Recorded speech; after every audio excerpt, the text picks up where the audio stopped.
Highlight this week, we reviewed the world's first refugee trading agreement inked earlier this week in Kuala Lumpur between Australia and Malaysia. On Monday this week, Australian Minister for Immigration and Citizenship, Chris Bowen, along with Malaysia's Home Minister, Hishamuddin Hussein, signed a refugee-swap deal between the two countries. The deal means that the next 800 asylum seekers who arrive in Australia will automatically be deported to Malaysia, where they will await their UN refugee status.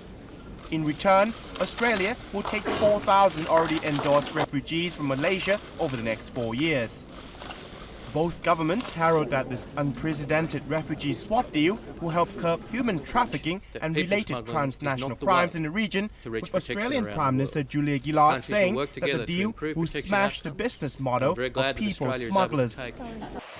Meanwhile, critics have cried foul over the agreement, saying that the deal could fail to protect human rights standards, citing Malaysia's poor track record on this matter.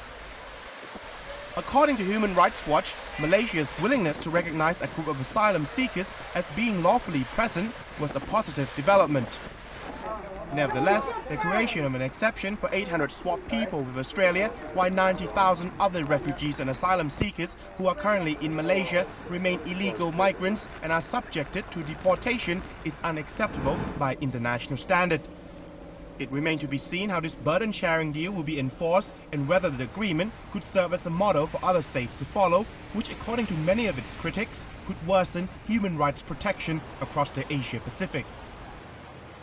ASEAN Navy chief met this week in the Vietnamese capital of Hanoi to discuss various regional maritime security issues. More in this report. The ongoing territorial dispute in the South China Sea dominated the Wednesday meeting between Navy top brass of Southeast Asia. In recent months, Vietnam, the Philippines and China have been at loggerheads over the control of a body of water that believed to contain a rich deposit of underwater oil and gas, as well as the busy shipping lanes of strategic importance, considering that 1/3 of the world's shipping transit through it. At the meeting, the chief of Vietnam's Navy, Nguyen Van Hien, said Hanoi wants to solve the existing dispute with China and other ASEAN countries through international law. While Alexander P. Palmer, chief of Philippines Navy, said the current situation offers a greater opportunity for cooperation and collaboration among countries that have claims and stakes in that particular area of the region. China, which claims sovereignty over the entire South China Sea, has been accused of trying to block oil exploration by the Philippines and Vietnam in a body of water claimed in full or in part by these three countries, as well as Taiwan, Brunei and Malaysia. Last week in Bali, senior ASEAN and Chinese officials have reached a consensus on guidelines for handling territorial disputes over the South China Sea, which promise to help settle territorial disputes in the area through negotiations and cooperation. While the agreement marks Beijing's acceptance to discuss the matter at a multilateral level, many observers noted that the consensus reached at Bali failed to address the core sovereignty issue at the heart of the contestation for territories. Instead, it focuses on other forms of maritime multilateral cooperation. In another development this week, China confirmed that it was refitting old Soviet aircraft carrier brought from Ukraine to use for training and research as part of a broad modernization program of the People's Republic's Navy. Beijing's aircraft carrier program is one of the worst-kept military secrets, since pictures of it undergoing a refit in Dalian Harbor have been in circulation for months on Chinese websites as well as discussed in the state media. China would be the third Asian country to have aircraft carrier after India and Thailand, but it will take time before it can go to sea in Asian waters that have largely been the domain of the US Navy since the Second World War. Some observers noted that the Chinese aircraft carrier program signaled the rise of China's military prowess at sea and the priority Beijing places on its interest on maritime security. It remains to be seen how ASEAN countries respond to China's maritime rise and how Washington, the traditional power broker of the sea, will react to this increasingly complex geopolitical landscape in the Asia-Pacific. Thai news agency team reporting for ASEAN TV. Philippine President Benigno Aquino marked the first year of his presidency with a State of the Nation address on Monday, highlighting his fight against corruption and the country's claim over territories in the South China Sea. Left-wing activists gathered on the main avenue near Congress and gave the president's State of the Nation address a warm welcome. as they burned effigy of Aquino shaped like a giant egg perched on an American Jeep, which they say symbolizes the president's half-baked promises and over-reliance on support from the Americans. The protesters said Aquino failed to deliver on his promises to alleviate poverty and unemployment, reform the education and agricultural sectors, and address human rights violations in the country. In his 30-minute speech, President Aquino focuses on his government's anti-corruption drive and justice against abuse of power and graft in order to free up more resources for social services. The president's speech drew the loudest applause when he touched on the Philippines' claimed territories in the South China Sea, or what he and many Filipinos now refer to as the West Philippine Sea. But absent from his speech was his government's flagship public-private partnership scheme to lure investors to rehabilitate the country's creaking infrastructure. And analysts said President Aquino's speech fell short of expectations for economic development and poverty reduction. ASEAN TV news team of Thai News Agency reporting for ASEAN TV. On Monday, Nobel laureate Aung San Suu Kyi met for the first time with senior Myanmar government official since her release from house arrest in November last year. The official described their talks as a first step towards further cooperation in a military-dominated country. Suu Kyi met for 70 minutes with Labour and Social Welfare Minister Aung Kyi at a government guest house. Aung Kyi said without elaborating that the two had discussed the rule of law and ways to resolve any misunderstanding for the sake of the country and the people. Nobel Peace Laureate Suu Kyi, the country's main opposition leader, has repeatedly asked for a dialogue with the government to solve a political deadlock, focusing on the military's failure to establish a true democracy. However, previous initiatives have never gotten far. Asked what she thought of Monday's meeting, Suu Kyi said only that she expected results that are beneficial for the country and the people. Suu Kyi's National League for Democracy won a 1990 general election, but was barred from taking power by the army, which instead cracked down on political dissenters. And her party boycotted a fresh election held last November, which was internationally denounced as unfair. The elected civilian government that took office in March is led by retired military figures, and the constitution ensures the military retains its dominance. Aquino State-of-the-Nation of Thai News Agency, ASEAN TV.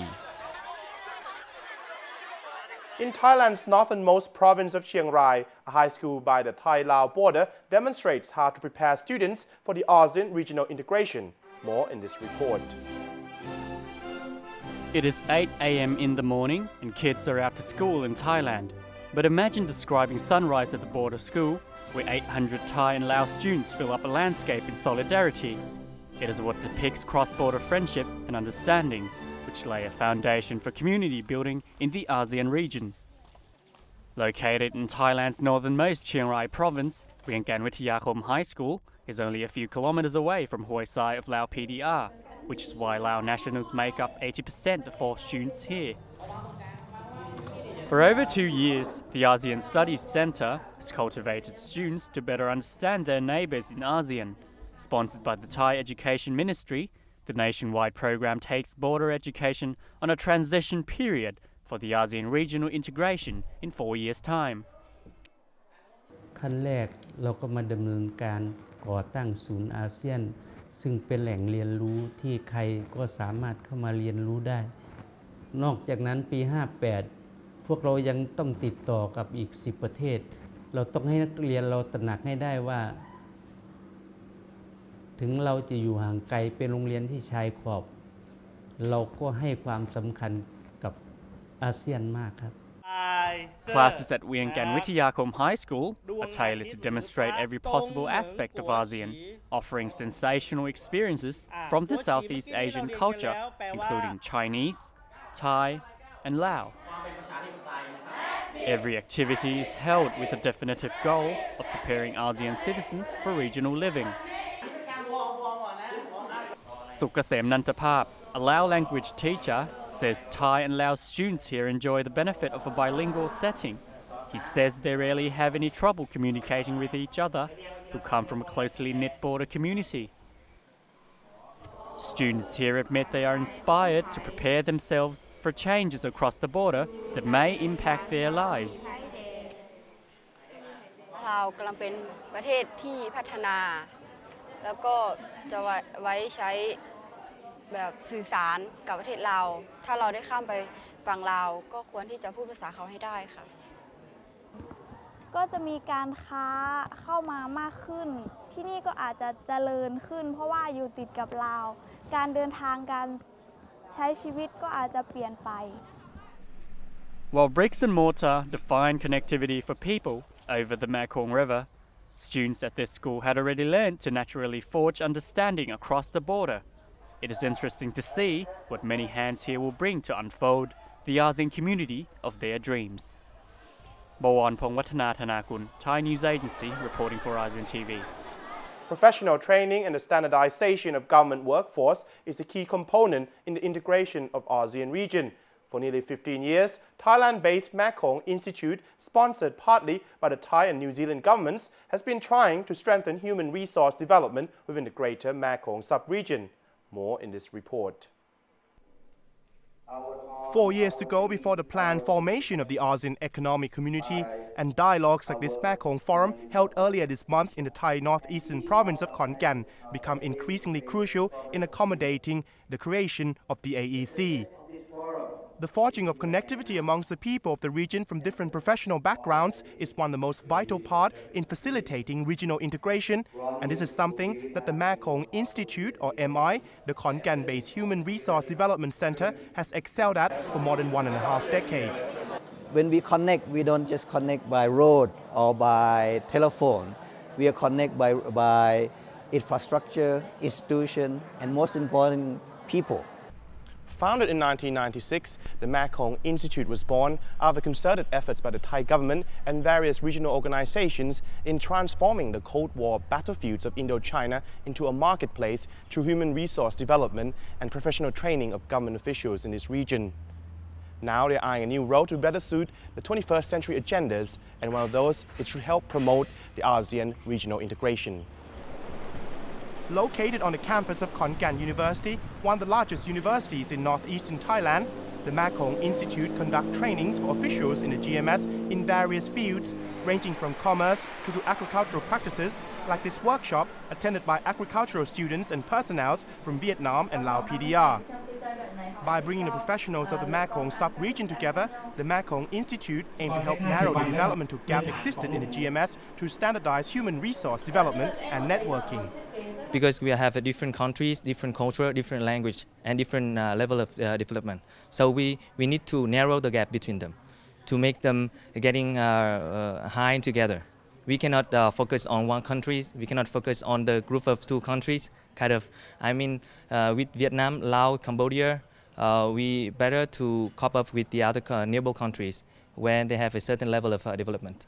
I think the advantage of Mekong Institute is the networking, because we provide the training for the government officials of the GMS countries, and also we also organize the policy consultation and the meeting workshop for the private sector and the university or institute in GMS countries. So we have networking, and this is good for MI staff to learn more and to have more network for the future, and also good for MI. And also we can support other organizations if they want to work with other countries, like we can support them for the networking. Over the years, more than 3,000 professionals from Myanmar, Laos, Cambodia, Vietnam, Thailand, and China have attended the Mekong Institute's training courses, providing the center and its multinational staffs a vast network of officials and professionals throughout the GMS. And this is a feat that makes MI executives aspire to expand the role of the institute in the future. Our vision at the moment is to be able, to be able to produce even better human resources for the whole area. If we were to think of an example, I think the East West Center in Hawaii would be an appropriate example. That kind of vision that we would like to see MI becoming like an East-West Center. That is a center for training, for dialogue, for education, for people that could come and take some courses and count towards their degree requirement, even doing research and dissertation, writing on the subject of GMS. While these ambitious aims will most likely take some time to materialize, the Mekong Institute executive told us that plans are in the pipeline for the establishment of regional offices in Laos, Myanmar and China in the very near future in order to intensify MI training activities.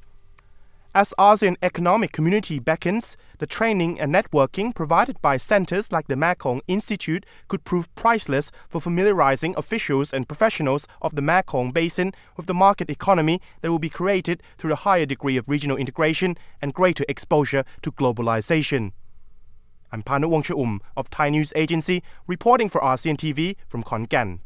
And that's it for this edition of ASEAN Highlights. On behalf of the ASEAN News team at Thai News Agency, I hope you all will have a lovely weekend and Swadee krap.